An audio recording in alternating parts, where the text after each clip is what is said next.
welcome back to another episode of Self-Made with Ife A.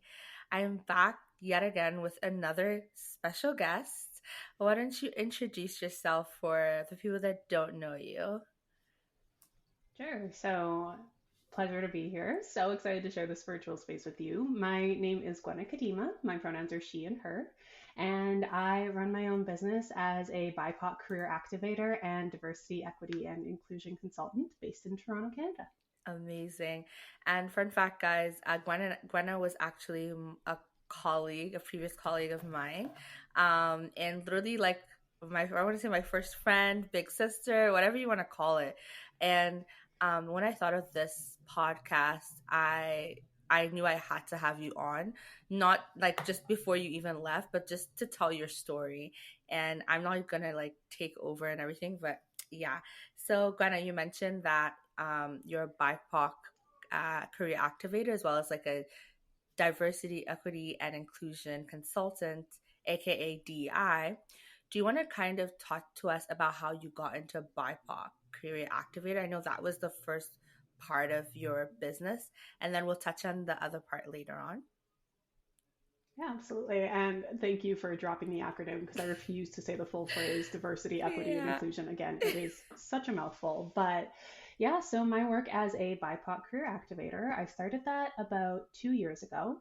And the majority of my work is really in partnering with post secondaries, nonprofits, and other organizations to bring more culturally relevant and intersectionally minded career development services to their audiences. And really, this work started as a reflection on two things. One, well, back then you and I were both with the same employer, and I recognized that I truly had nothing else to keep me busy aside from the work that I was doing where we were both working. Can I say where we were? Is that Yeah, open? sure. You might as well. It's fine. All right. So back when we were at Accenture. Um, but yeah, I really recognized like then it was February of 2021. I had just a couple of months prior moved back in with family due to the pandemic. And back in my hometown of Edmonton, there really was not a lot to do in the middle of winter. And so I realized that there were so many special projects and initiatives and extra things coming up in my work at Accenture that I just kept saying yes to. Because I'm like, well, if I don't do this, then I'm just going to be like hanging out with my dad and playing Monopoly Deal again, or like eating more fufu and Congolese food like 24/7. So really recognize that I needed something that would balance my time and essentially give me a reason to focus my efforts and sort of have an impact outside of the work I was doing in my day job. Mm, So it really started as a way for me to take a lot of the things that I had learned through my day to day work and really focus on a topic that was so critical to me because I went to school in Edmonton. I was consistently one of few, if not the only, Black people in a lot of the spaces I was in, both academically and professionally. And constantly had this feeling that although there were supports available, that they just didn't understand the nuance or they weren't catered to folks that looked like yeah. us. So, doing this work was really an opportunity to one, have that representation for post secondary and secondary students to say, you can be in tech, you can be in professional services, you can move across the country or move from wherever and get a job in Toronto and in those big Mm, cities, and to also make sure that the conversation was mindful of a lot of the things that are relevant to our cultures of coming from often very collectivist societies, being the children of immigrants or immigrants ourselves, and navigating spaces where we don't always have the support in the room already, yeah. and really recognizing some of those things that might feel uncomfortable because of our upbringings around sort of self advocacy or networking or looking at how we advocate for ourselves in the workplace. So it was really an opportunity to one, get me away from constantly spiraling in my day job, and two, really have an impact in communities that felt relevant to me and were similar to my lived experience. Mm, I like that word impact. You use it a lot when describing why you wanted to go out and do it. And I can speak for myself. You had such a huge impact on me and my journey at Accenture and just my journey, I guess, in the workplace, because I don't think I realized the importance of like Black voices and being an advocate, but you just creating that space and you allowing people to know that yes, this is very important.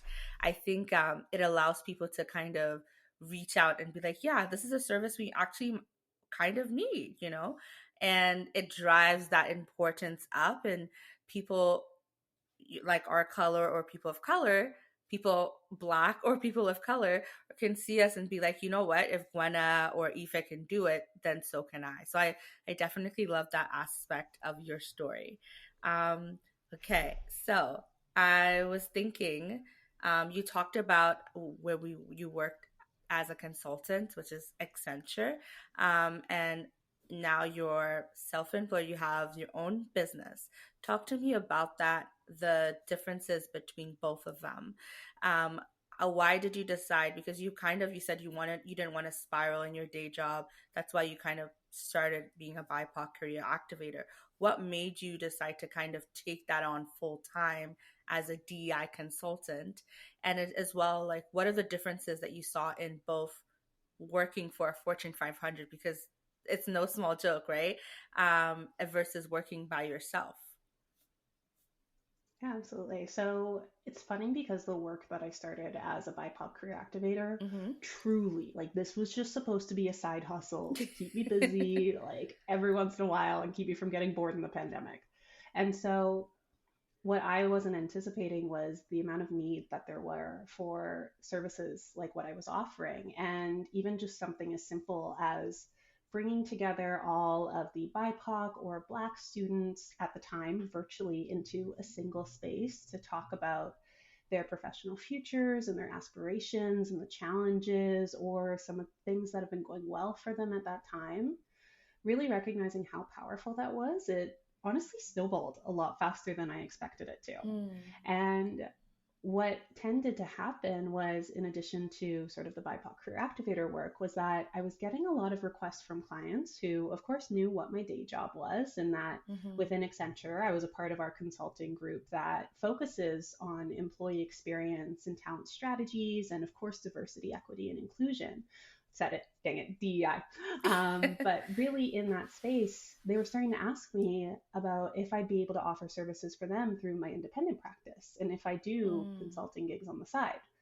And of course, with how all of these large organizations work, that is totally a no no. It's so similar to our day jobs that, of course, it gets into conflict of interest territory. So I had quite a bit there, I'd say almost a year, where I found that I was saying no to a lot of potential clients Mm. in helping them with sort of that bigger picture around how they think about diversity, equity, and inclusion and how they really sort of build this strategy beyond a one off or just a series of workshops or programs for their talent. Mm-hmm. And so, what essentially ended up happening was that I realized after a while that consulting, of course, is not a regular 9 to 5. We are working significantly more than the average 40 hours per week.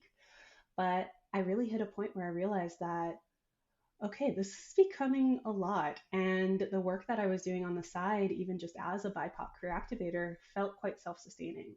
And Mm. recognizing that I had those folks that were interested in me offering more advisory or consulting style services, I decided to circle back with some of them and really have a frank conversation, something along the lines of, okay, so you talked about hypothetically doing some consulting work together.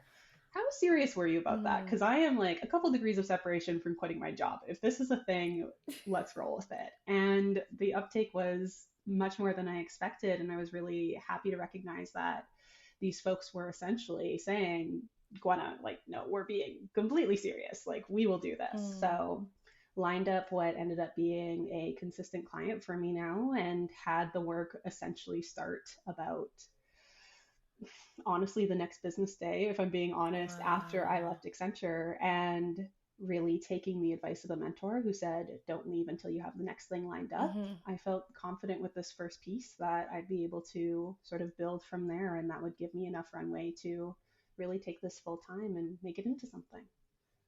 I love that. I So, think sometimes what mhm. people struggle with is that taking the leap. And I think like you were already kind of maybe one step out the door, and it seemed like this is something you were passionate about. But I think when people were when you turn that hypothetical into like no, like an actual, it allowed you to like push you out of the door in a more like concise way, you know?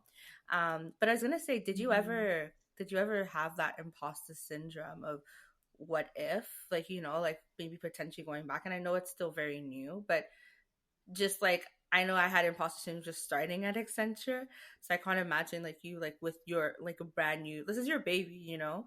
So how did you feel about that, if you ever felt anything along Yeah. those lines? Yeah, absolutely. No, I did. Trust me, and I do consistently. Um, and for me, I really try to reframe it. One of my good friends who runs an organization called Accelerate Her Mm-hmm. Future that focuses on Black, Indigenous, and women of color's advancement in Canada. She really focuses on reframing it from imposter syndrome to imposter thoughts, and this Wow. idea that it's not a matter of like this illness or this sickness that we have, that these are thoughts that have been embedded and cultivated in us because of systemic barriers and because of these sort of things that show to us that women or people of color or other marginalized folks shouldn't be in these spaces, although we have every right to. Mm. And so I promise I will come back to your question about sort of the differences between independent and being a Fortune 500. But absolutely, like for me, it was quite, I guess, in the grand scheme of things, a relatively slow process. Mm-hmm. Like, I was thinking on this for over a year and really started to have those discussions, I'd say maybe 8, 9 months out. Mm-hmm. And it's very different than, I think, a lot of the sort of romanticized story of just like, one day I just quit my job and I bootstrapped and I figured it out. Like for me, no, it was something I wanted to be really intentional about and Mm-hmm. made sure that one, I was getting all the experiences that I wanted to from Accenture before I left. And there were a couple of things on that bucket list, but also two, that I had the foundation for my business from sort of a process and administrative side, but also a really strong understanding of what I offer and why me doing it and me delivering it is so valuable, like my independent value proposition, so that it felt like a much more confident thing to be able to jump into. But all of that Mm. being said, honestly, with essentially every single client or every single workshop or sales discussion, I do have those little thoughts of like, oh, they have made a horrible mistake by picking me. Like, what is going on here? Why are we all doing this to ourselves? This is a horrible idea. But really grounding myself in the things that I, because I've been in this space for so long, like ever since I was in school, I've been studying and really academically driven in DEI, reminding myself that the things that feel really intuitive and Mm. really simple to me are Mm-hmm. actually my area of expertise. Mm. And if somebody were to come to me and be like, oh, how do you execute a BIPOC post secondary mentorship program? That's amazing. To me, I'm like, oh, it's this, and this. Like, what are you talking about? Mm-hmm. It's the easiest thing in the world. So, really grounding myself in the things that I see as so intuitive and simple because I've been in them for so long are actually such a value Yeah. add and something that really distinguishes myself, and that it brings that unique perspective that folks are reaching out to me for a reason. So I've been very much focusing on owning that, especially as I go through all of the newness that comes with running my own practice and building up my own business. I love that. And I can't wait for it to see where it goes next, because I know we are talking about like that, I think actually a couple days ago, to be honest. Excuse me. Gwenna and I sometimes have like those one-on-one chats. So I'm like very, very interested in like her business and where she's going. So not just like for the podcast, but just like me as a person, just like trying to get to know where you're at individually. But no, that's so cool. Thanks so much for sharing that. And I know going back to the whole like difference between Fortune 500 and self-employed, um, you already talked about like your journey and how you got there. Did you want to touch a little bit about like the motivation and like just, I know we touched on it actually outside the podcast, but I think it's something some people should hear. But like the motivation to working for a company versus working for yourself. Did you want to touch on that a little bit? Yeah, of course. And I mean, like anything we say, happy to repeat it for you and for the listeners. So, because I know we talk a lot. That was one of the things that I was really intentional about with leaving my day job, that I wanted to make sure that I held on to the amazing relationships that I built while I was at Accenture for 4 years. And so that was one of those things where I want to say it was like 2 a.m. the night before my last day and the day I have to give my laptop back and they never let me through the doors again. Mm, Well, dramatic, but that I was sending out calendar invites while I still had access to everybody's calendars for recurring meetings so that I wouldn't lose people. Because you know how it goes. It's the classic, like, yeah, oh yeah, that's we'll talk, send me a message. never. Never happens. I know. So, yeah, Oh my no, god. absolutely. And kind of what we were touching on there was really this idea of how if you're doing the work for somebody else and it's somebody else who's sort of putting these expectations on you or setting sort of your goals and your incentive for doing it, it can feel very different than when you're in ownership and you are the individual deciding on sort of what's the purpose, what are we focusing on, if we execute, I'm the one accountable for it. I remember I saw a quote that was like, if somebody else is dictating your day and it goes into overtime, that's stress. Mm, But if you're the one dictating your day and it goes into overtime, that's passion.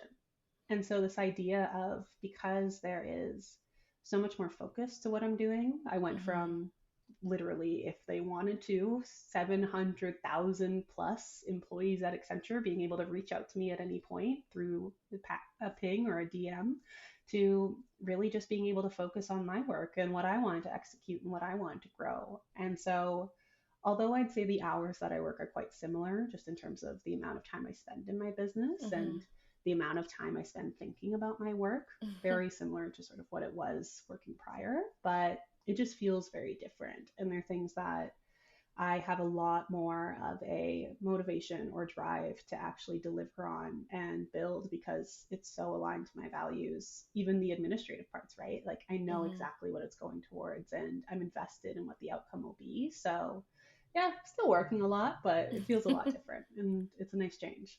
Yeah, I was even telling Ghana that like it must feel nice to like if you want to take a lunch break, you can like just take like how many so hours or like just go on a vacation. Well, I mean, depending on when your different deliverables are due and whatnot, without being like, do I have certain amount of hours left? You know, but I think that's so cool.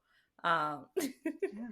No, okay. it's so different. And like just being able to spend that time how I want. Yes, Mm-hmm. of course, delivering, and there's still sort of that stress when things are due, but not that worry about wiggling my mouse to make sure I'm showing as available or making sure I'm green on Teams is a very nice feeling. But hey, we'll see how it goes. I saw a TikTok about that, and I was just like, I didn't even know people did that, like wiggle, because I was just like, well, if you're working, it should show available, but like, I guess not. But I don't think managers actually stare at our status. Like, I feel like it's just Yeah. something that like we think they're doing, but it's like as long as you're delivering the work, it should be fine. But yeah. Yeah, I mean, like in an ideal case, they're not looking at it, but sometimes there are the micromanaging folks. But yeah, no, it's like all those things about constantly feeling like you need to be on for Mm. somebody else. Mm-hmm. Like, usually not even the client, or in terms of like if you're in a product based business, like delivering on your day to day, but just sort of this facade of constantly being busy. Mm-hmm. It's nice to have that feeling definitely alleviated and just be able to focus when the timing makes sense, right? Mm-hmm. No worries.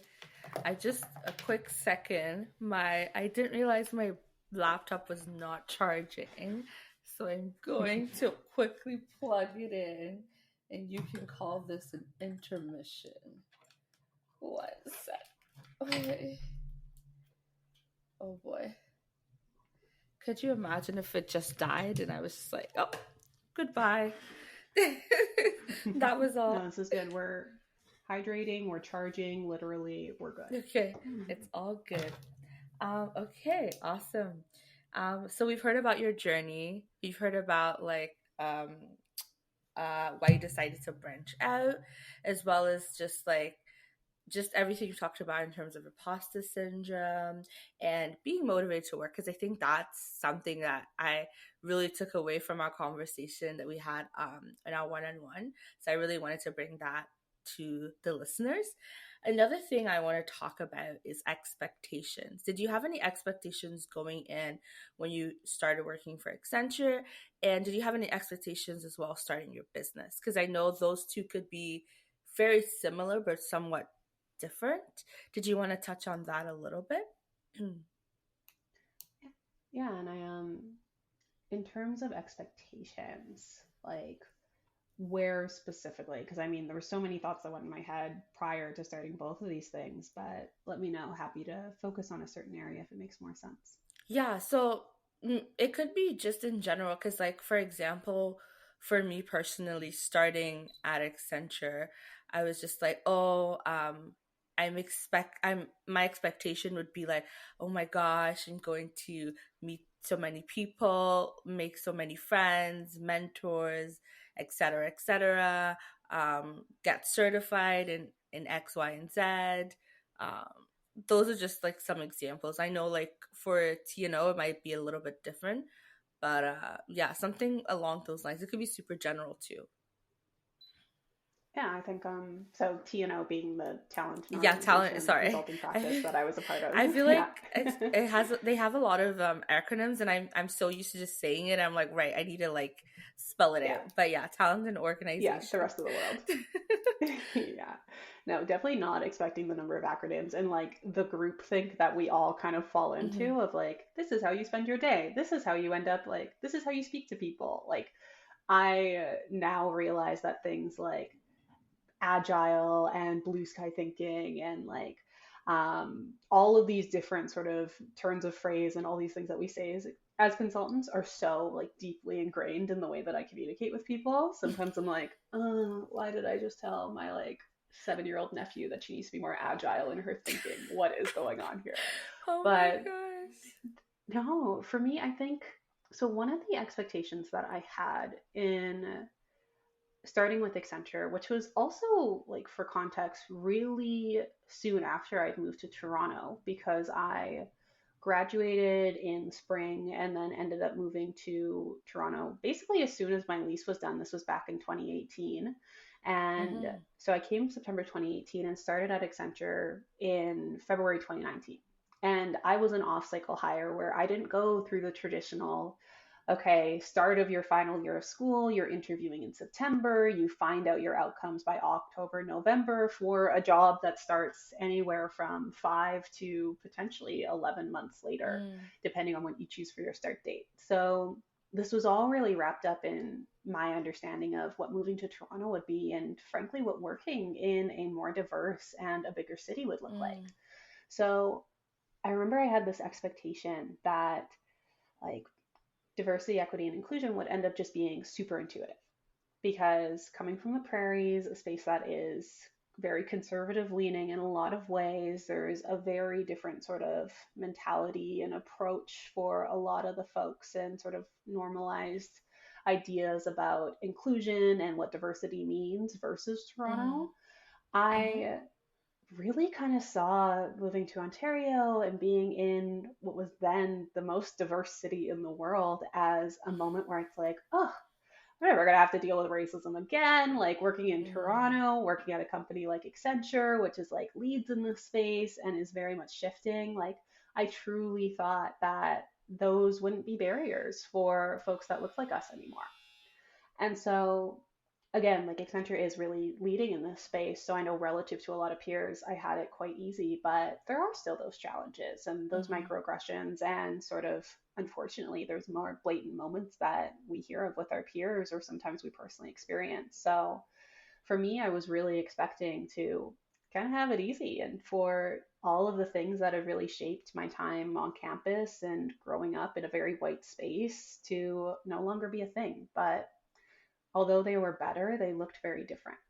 Mm. And so, thinking about kind of how this concept of DEI is addressed, it's something that I expected to be like groundbreaking and like through the roof in terms of leading Mm. practice and just being in Toronto to feel different, which on a day to day basis it did. But there was a bit of a reality check moment where it's like, okay, we are still in this space where our work experience is different. These spaces are not made for folks like us to advance or even to retain in a sustainable way. So that was one of Mm-hmm. the things that was really apparent to me, not just in starting, because I'm sure it would have happened anywhere that I started my career off, but specifically in Toronto, that was one of those expectations that seemed misaligned with reality.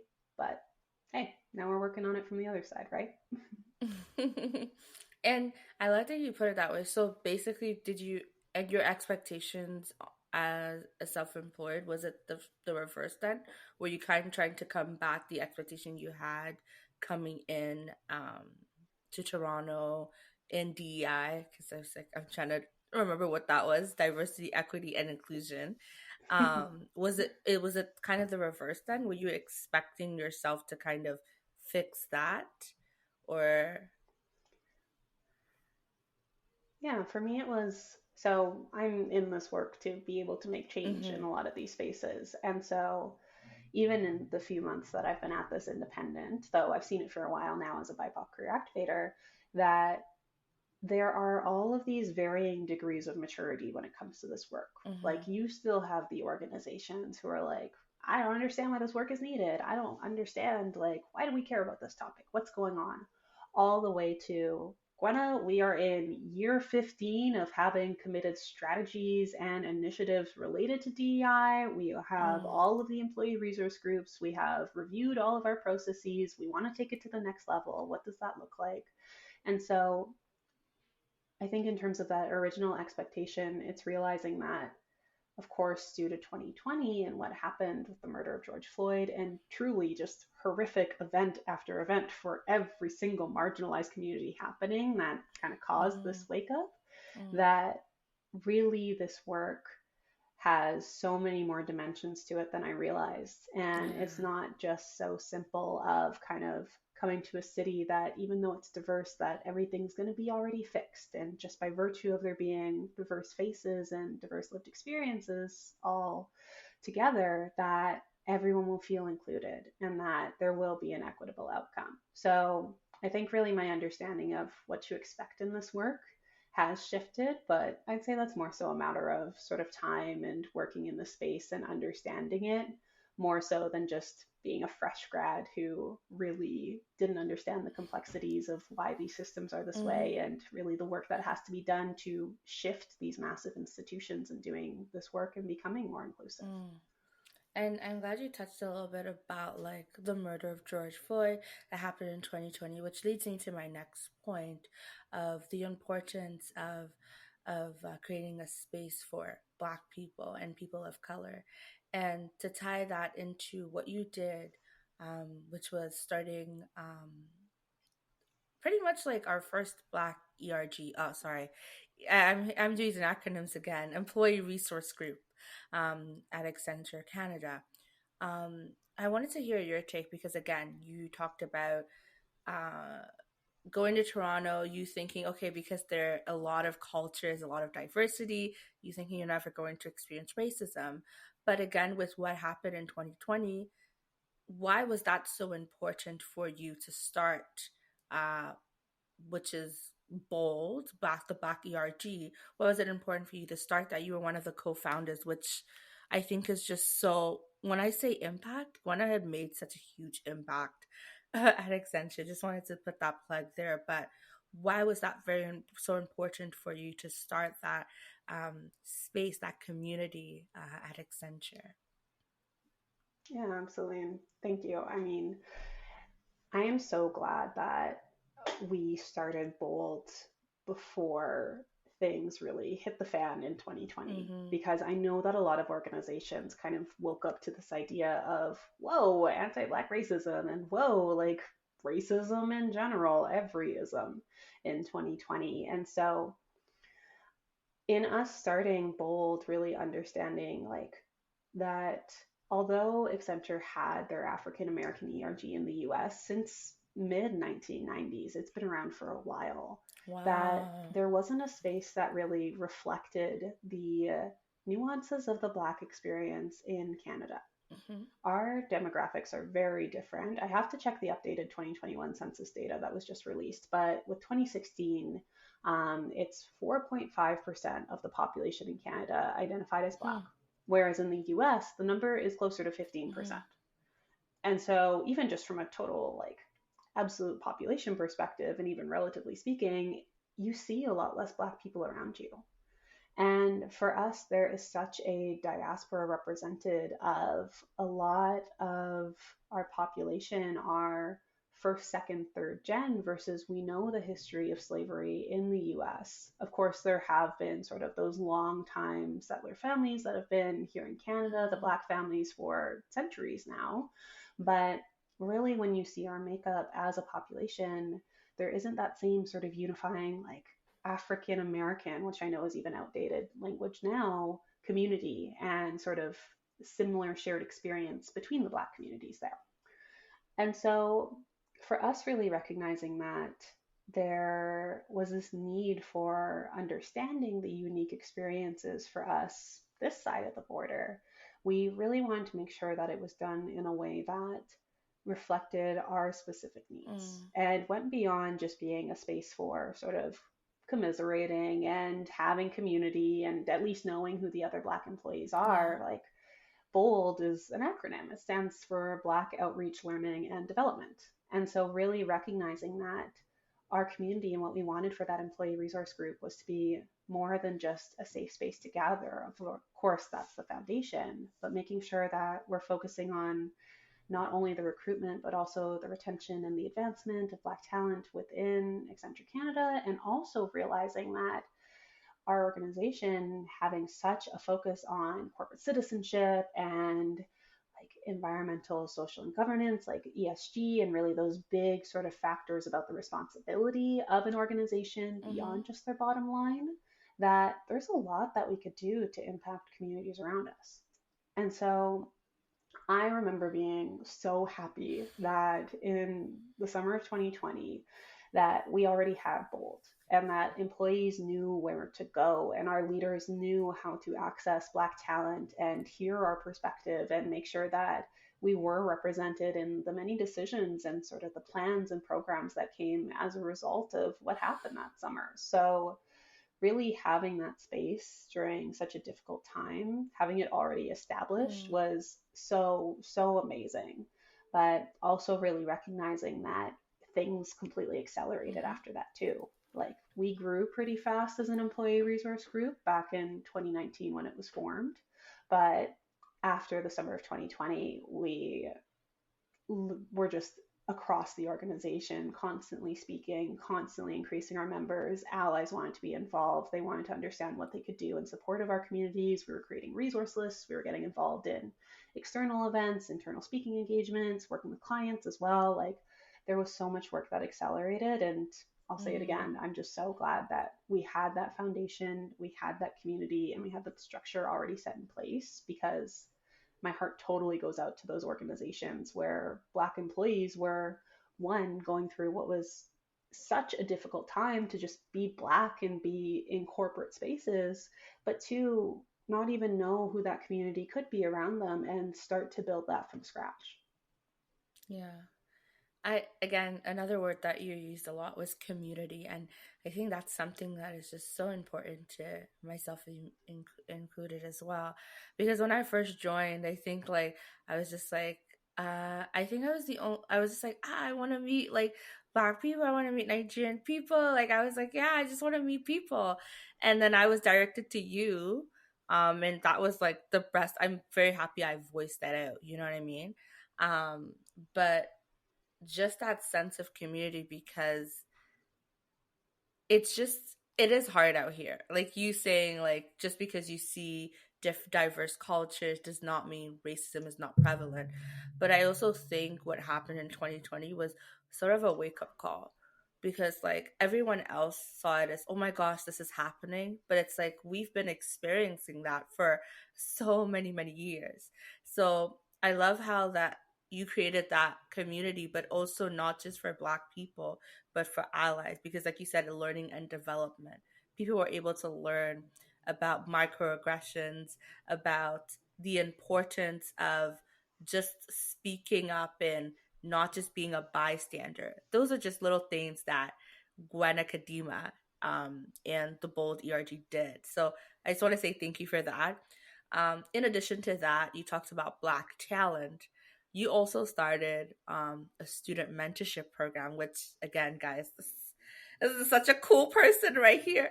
And it was called the Bold Student Mentorship Program. They've been 3 cohorts now, I think, right? And I was like, damn, if I was in university, I wish I knew about this program. But can you tell us a little bit about what Bold Student Mentorship Program is, aka BSMP? So if we start using acronyms, don't shout at us. But yeah.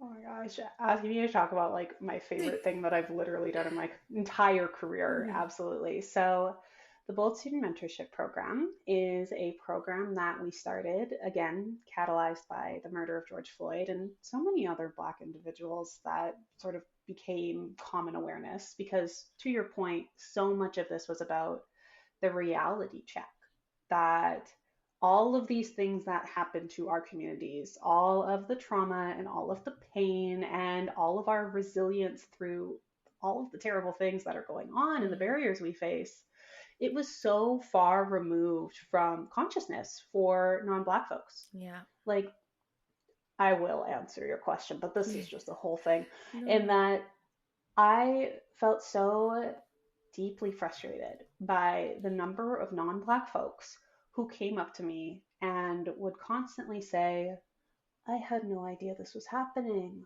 Oh my gosh, I had no clue. It's really this bad.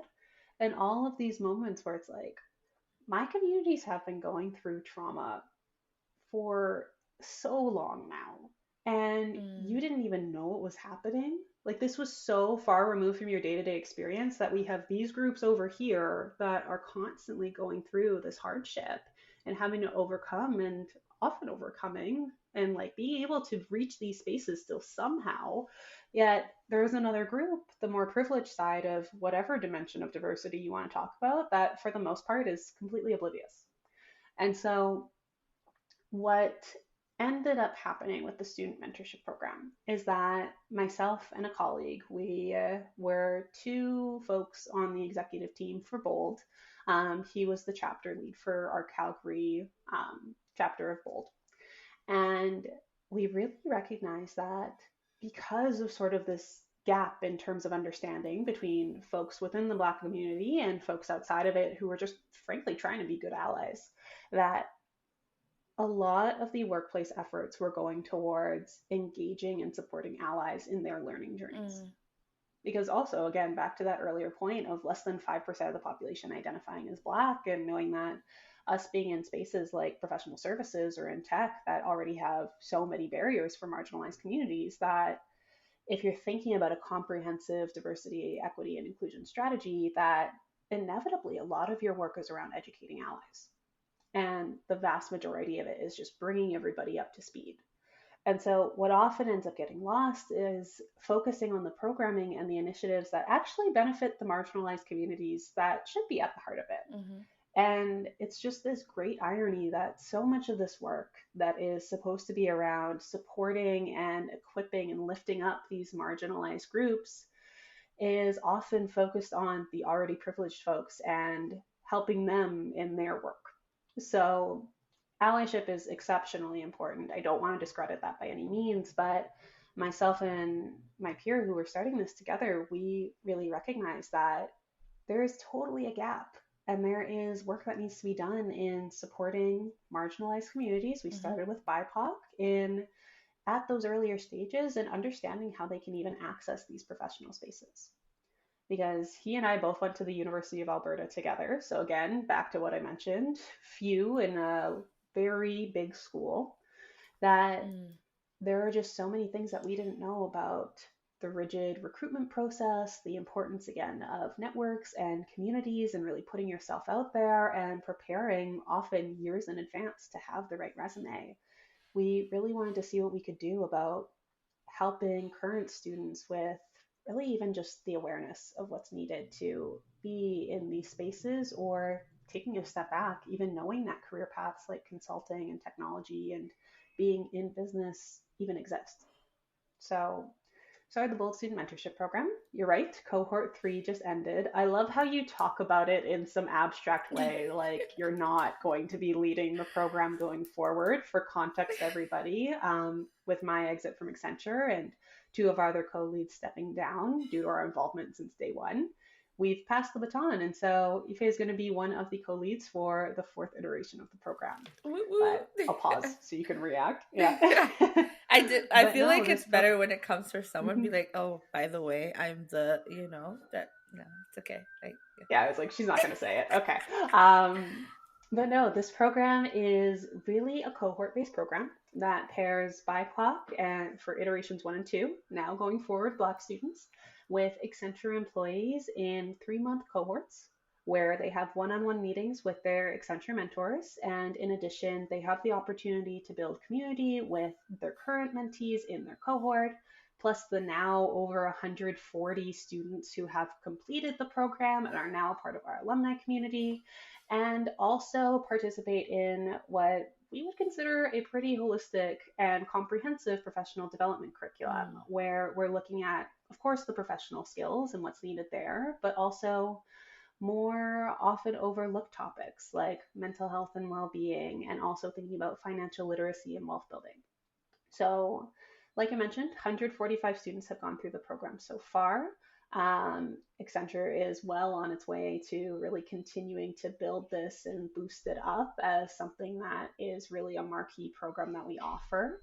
And what I really love about it is that, yes, there's of course the recruiting angle where if you've heard of the program, you're probably at least somewhat interested in Accenture, but it's really done also in partnership with the corporate citizenship group to recognize, and this is how I always framed it. Truly, I do not care if you get a job at Accenture. I just want to make sure that we are creating a space where you are able to achieve whatever your professional aspirations are, whether it's here or elsewhere. We will do everything that we can to support you as you go through the program and beyond. mm. So, yeah, that's essentially BSMP. I could talk about it forever. So, Excuse happy me. to just leave it there for now, though. No, but I feel like it was smart that you have water because I'm like, um, but no, like when I tell you when you had asked me to assist first, I think was it the second cohort.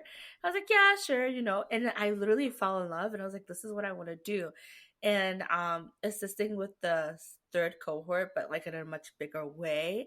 I was like, oh my gosh, I love this. Like I was like, I could do this forever. So I feel like you're like you talked about impact, you talked about community. You're also instilling these values and characteristics and other people coming into Accenture. And even like you said, if you're part of the Bold Student Mentorship Program, doesn't necessarily mean you have to work at Accenture, but you're kind of sowing seeds in 145 plus students and many more to come because you've kind of carried a legacy.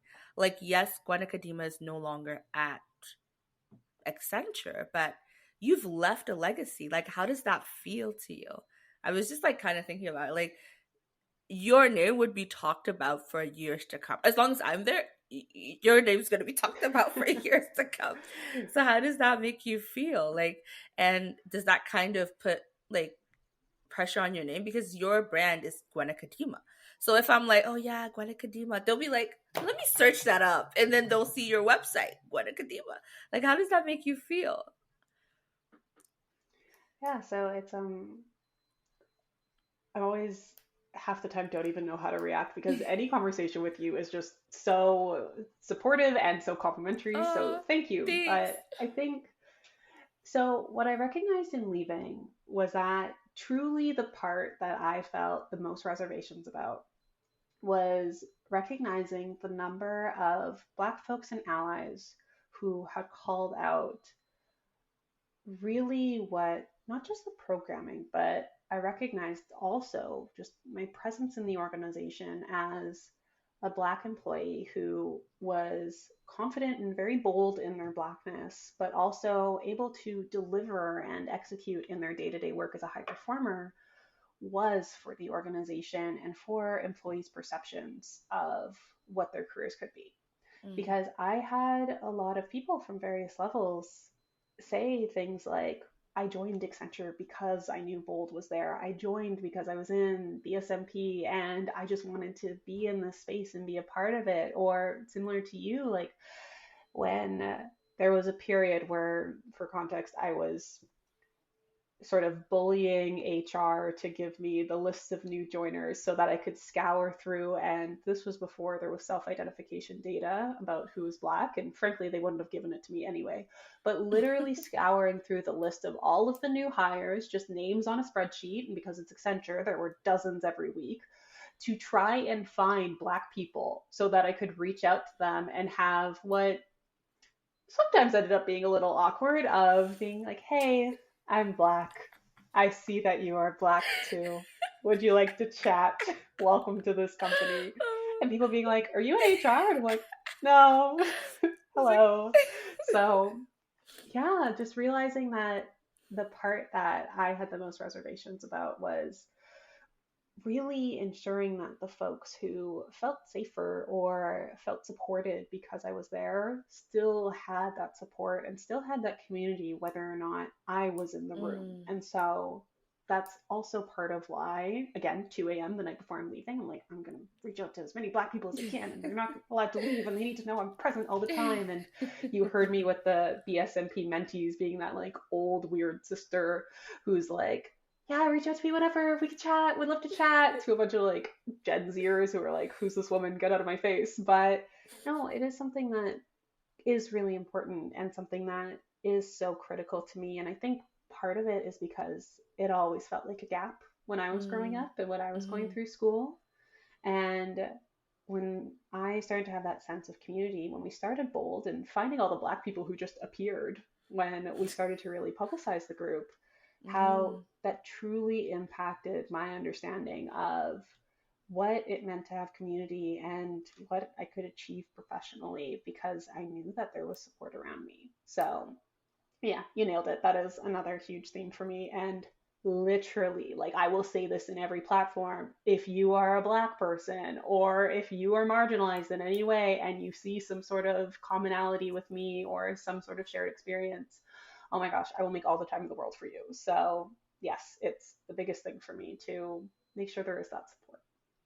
I love I went that. on a tangent. I don't even know if I No, no, answered your no. question, but you are just You hitting did. all of my rant buttons. You did, and that's kind of my job, like to get you talking. And something another because those are some of the unique things I found about you. Found I already knew, and another thing I just want to point out, and I don't know if you want to touch on it a little bit, but you were the recipient of, and I wrote it down just so I wouldn't mess it up. But I think you know where I'm going I with could this tell. of the Global and Mail Report on Business Magazine's 2022 Changemakers Award. So they basically highlighted 50 emerging Canadian entrepreneurs, consultants, academics, executives changing business today. And you were awarded as one of them. Like how did you wrap your mind about did they reach out to you? Like did they say, yo, this is your award now. Like how did that come to be? So, this really came at a time where I realized that I had no concept of the impact I was having. Mm, And so, the things that I'm saying now about like creating legacy and supporting Black talent and the name that I've been able to build for myself, I've learned how to communicate all of that and sort of get past those thoughts that make me feel like it's inappropriate to say those things only in the last year or so. wow. And timeline wise, that was really sort of around the time that this time last year, the application had been submitted. And so, in terms of wrapping my head around it, I think most there were two really impactful moments. One was when I got an email from Accenture's marketing team to say, hey, somebody nominated you for this award. They think your qualifications and the things that you do are super impactful. Like, can we chat about how to flesh out sort of your application and share your story? And so that first moment of somebody nominating me and saying of the, again, I guess in Canada, I think it's 5-ish thousand employees. I don't know, that may be way off, but it's in the thousands Wow. for sure. Mhm. Employees at Accenture with an organization that at the time had 11 employee resource groups and folks like me who were making change for their communities and really involved in so many different topics that have impact on, as change makers say, business today. um, I was just shocked. I was like, don't you want like a managing director or like a senior manager or literally anybody more experienced than me? Like, I had just gotten promoted to consultant at that time. And so I think that sort of hierarchy was in my head, but also really having no concept of the impact and that Mm, people were actually seeing these things beyond just the folks that were directly participating in these programs. And the other component of it too was the day that the award went live, because up until that day, you don't know who else is on this list. And so I opened it wow. up, and of course, literally the like head, I think the head of Moderna was on that list, and like there were Stop. CEOs of huge organizations and these entrepreneurs who are like bringing clean water to indigenous rural communities and like Oh doing my all these really big, god. amazing things, like sending people to space and stuff like that. And I just remember looking at this list, which appropriately so, I was like deep in the list. She was not the cover girl, and that is a-okay. I was like, oh, it's starting to click Mm, of being able to see beyond the things that were just visible to me in terms of how the work I was doing was really recognized and sort of understood relatively, and really being able to see that. I think that award was, of course, amazing in and of itself, but mm, it also gave me a really good reality check of, Gwenna, this is kind of a big deal. And hey, like, you're doing pretty okay, kid. mm. So, yeah, it was really important. Mhm. Amazing. I was just writing some stuff down. Basically, I created the space so other people can learn, but I'm also taking notes from our conversations too. So thanks for that. But I think like before we started this, Gwenna was like, oh, Ife, how long would this take? I was like, oh, 30, 40-ish minutes. And I'm like, oh my gosh, it's almost been an hour. So I'm gonna wrap it up. But yeah, I we've heard about your journey at a Fortune 500 company, aka Accenture, being a DEI consultant, starting your own business, like fleshing that out, and more or less creating a legacy. With everything that we've heard today, Gwenna, I think you're self made. Do you? When I saw this question, I'm like, all of my collectivist community aspects of myself are like, no, it's the support of others and it's the like And that's community fine. that you've built around you. you, But you, so to answer your question, mhm.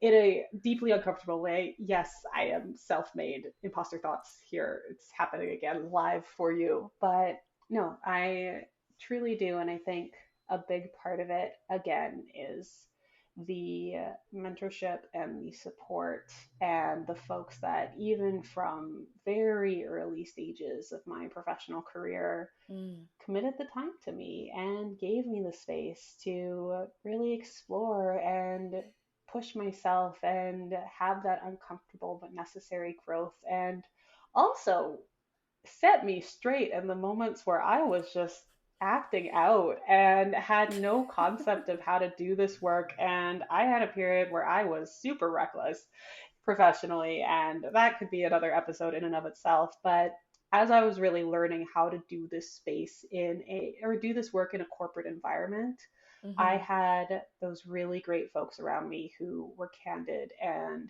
still had that love and support for me as I was figuring it out, to really give me the opportunity just to try. Like, I think about this all the time in terms of, if I talk to my peers about the fact that Accenture just let us run with doing a externally facing, highly public um, mentorship program with all of their post-secondary partners and sharing this on our social media platforms and really just rolling with this Mm, as then a bunch of analysts who really just wanted to have an impact.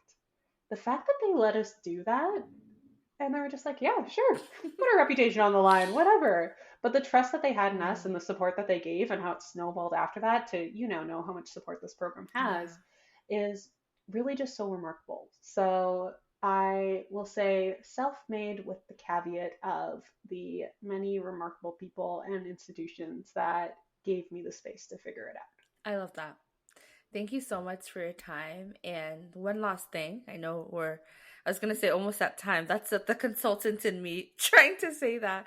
Do you have any advice for someone listening, someone that maybe was someone in the same position as you were maybe a year ago, before you started, or yeah, about 2 years ago before you started Gwenna Kadima, um, as a business? Did you have any advice for them as to how they should kind of take that leap? Or maybe someone that is in a similar space, maybe not necessarily parallel to your story, but almost identical. Did you have any advice for them?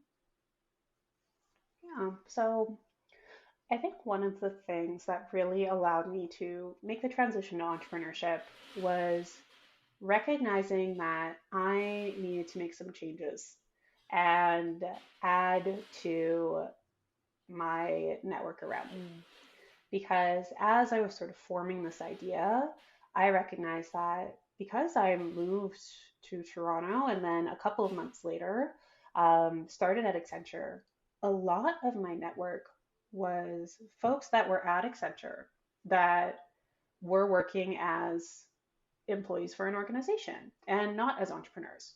And so whenever I would sort of test the waters on this concept, I would either get a that's I don't know how I feel about that. Like that might are you sure, Gwenna? mm, Or a lot of sort of considerations from the perspective of somebody who's outside the space of entrepreneurship. mm-hmm, So, one of the things that was really important to me, and that I would encourage for anybody who's making a transition professionally, to really build that community of folks who are already in the space that you want to be in. Because the perspective and the support that I got from folks who are already entrepreneurs versus from folks who are mm, employees was, for the most part, quite different. I, of course, had people that were already in my life who were like, this is amazing. How can I support you? How can we do this? Like, I'm here for you. You can do it. But the conversation with, because there's a lot of us out there and it's pretty awesome, sort of early and mid career marginalized entrepreneurs, mm-hmm, made it seem like anything was possible and mm, made everything so clear and gave me so many tactical and both inspiring big picture supports to be able to do this work. So, yeah, the folks that you yeah. surround yourself with is so much more important than I think I realized until I was making that big jump. So, be very mindful of the individuals that you have in your corner and recognize that even if the relationship isn't immediately showing its value, that what goes around comes around, and the folks that you meet maybe a couple of years ago might end up being the biggest parts of your network a couple of years from now. Mm, I love that. What goes around comes around. With that being said, that is the end of the episode. And where can they find you, Gwenna Kadima? Yes. I love that this has become a full name thing. Um, That's your brand. but no, yeah, thank you. So on my site, gwennakadima.com as well. I am on all of the socials, thankfully, to mom, have a very unique name, so you can literally just search Gwenna Kadima. You'll find me everywhere. But the area where I'm most active is on LinkedIn. So please connect with me, give me a follow. It may take me a little while to get back to you, so please, whenever you add somebody on LinkedIn, just add in the message when it says, would you like to add a note to your connection request? Please say, hey, Gwenna, I heard you on Self Made with Ife A, and I would love to chat with you more.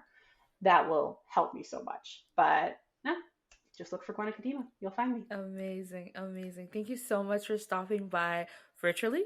I really appreciate you taking 58 minutes of your time today. Who's counting? And yeah, I hope you have a good one. Bye. Thank you.